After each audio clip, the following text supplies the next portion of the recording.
Hello Aquarius, Sun, Moon, Rising, and Venus signs. Kamusta kayo? Sana po yung nasa mabuti kayong kalagayan. Welcome back po sa Star Tarot. At kung bago kayo rito, welcome din po kayo. Please subscribe, like, share my videos, and leave me a comment kung nag-resonate po kayo. First card ni Aquarius, we have Divine Presence. Ayan, napakaganda nito. This is the force of love and creation, which is God. No? So, Aquarius, paramdam ito sa inyo na God is there for you.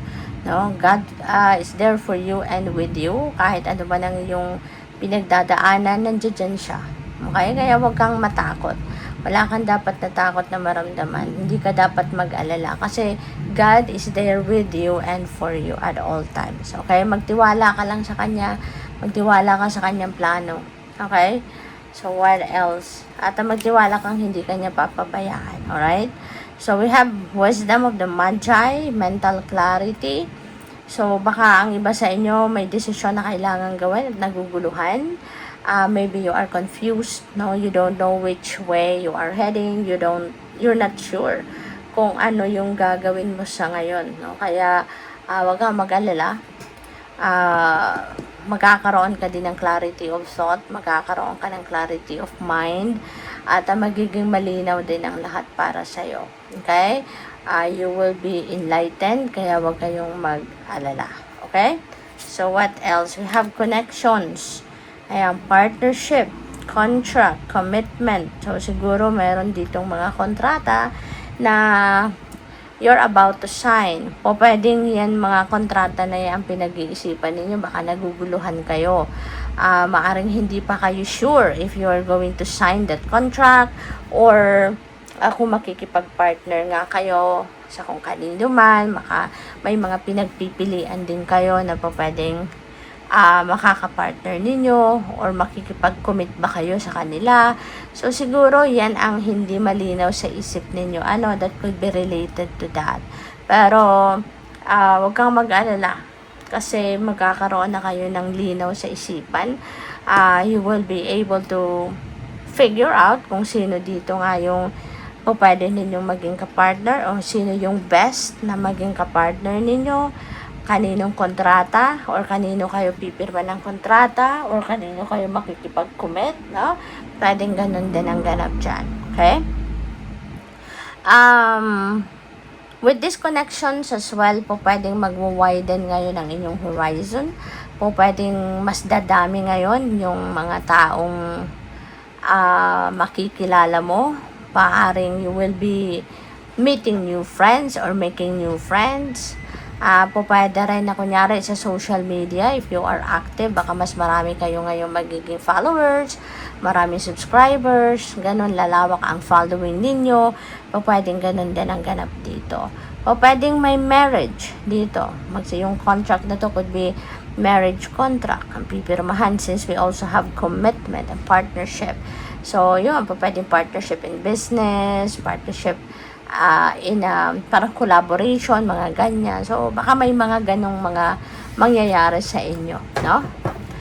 By the way, maraming salamat for subscribing. And if you haven't subscribed yet, subscribe na kayo. And also, maraming salamat din for not skipping the ads. Malaking bagay yan sa akin. And also, please click the join button sa baba ng video kung gusto ninyo na mag-join kayo sa membership. Okay? Salamat. So, we have shadow. Ayan. So, yung shadow na to is facing your fears. No? Haharapin mo na dito yung inyong mga takot. Okay? Maaaring magkakaroon kayo ngayon ng lakas ng loob na mawala na or alisin nyo na sa isip ninyo yung takot na nararamdaman ninyo. So, maaaring ngayon kung ano man yung mga bagay na kinakatakutan ninyo, pwedeng tatanggalin nyo na yan. At mas papalitan ninyo yan ng tapang. Diba? Maaring mas magiging courageous kayo ngayon. Diba? At kung ano man ang kinakatakutan ninyo, maaring gagawin nyo na yun sa ngayon. Oh? So, good luck. So, we have awareness. Pwedeng meron ditong mga downloads of information na dadating. Pwedeng may mga vision, o pwede may mga information, inspiration, ganyan, intuitive messages na dadating. Kaya siguro kayo magkakaroon na ng mental clarity, 'di ba? Kasi there will be a flow of information now coming in, and that's coming from the divine universe. Galing yan sa spirit family mo, at magkakaroon ka na dito ng malinaw na kaisipan, malilinawan na din ang isip mo na kung ano na ang gagawin mo, anong direksyon ang tatahakin mo, ano dapat ang gagawin mo, yung mga ganon, no? So, what else? We have triumphant success. Ayan, may triumph na, may success pa, hindi ba? So, this is also a new beginning kasi this is number 1. At ang maganda rito, meron kang pagtatagumpayan. Kung ano man ang hirap, challenges na maaaring pinagdadaanan ninyo sa ngayon, talaga magkakaroon ka na ng linaw sa isipan. Kaya mapagtatagumpayan mo to because malalaman mo na kung paano mo to haharapin eh. Diba? May isip mo din kung ano ang gagawin mo rito. At magtatagumpay ka dyan sa gagawin mo. Kung paano man ito haharapin na problemang ito, na ma-find out mo yan, at kaya ka nga magtatagumpay dito kasi nalaman mo na.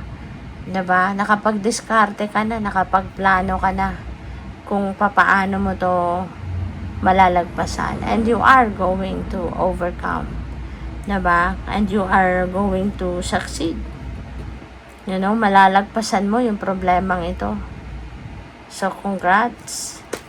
We have obstacles and challenges. Ito yun, no, na pagtatagumpayan mo. So, kung ano man itong mga pinoproblema mo, mga difficulty, challenges na mga pagsubok na maaring kinakaharap ng iba sa inyo, Aquarius, rest assured that you are going to overcome that. You are going to surpass that. No? Kaya wag kayong matakot. Okay? Pakinggan mo yung guidance sa'yo ng divine, at papalinawin nyo yung iyong isipan. Maaari then you will receive messages na siyang magtuturo sa iyo kung ano ang gagawin mo rito. Kaya ka magtatagumpay dito kasi magagawa mo kung ano ang tama at kung ano ang dapat para makaalis ka sa mga pagsubok na ito. Material and spiritual prosperity, napakaganda, napaka-blessed ninyo pagdating sa inyong kaperahang aspeto, kasi ito magiging prosperous ka materially and spiritually. So, pwedeng meron ditong dadating na pera, merong financial blessings, financial opportunities, nakakatok sa'yo.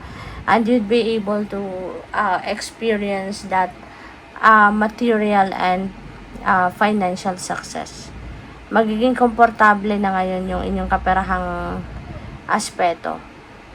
You will be financially comfortable, financially financially free, yung ganon. So, congrats and thank you for watching. Love and light. Namaste.